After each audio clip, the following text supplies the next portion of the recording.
It's the fact that they banned Huawei and convinced everybody the reason why they did it was for our safety.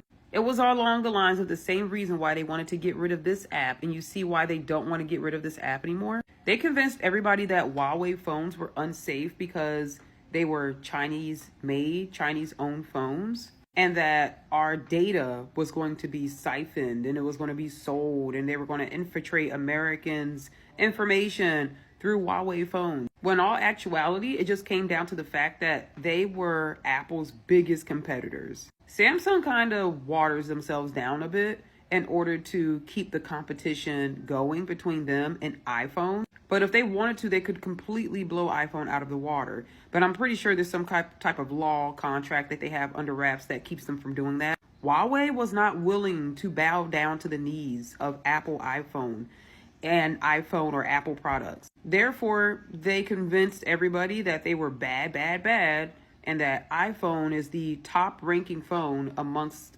United States American citizens. Have you seen the trifold Huawei Mate XT? That is one of the most expensive phones, and for good reason. The camera quality blows any iPhone, out the water, like any. And then that leather backing on the phone, it's just so classy. It's so upscale and so classy. I am going to do everything I can to spend that $3,600 to get that phone because it is so worth the price.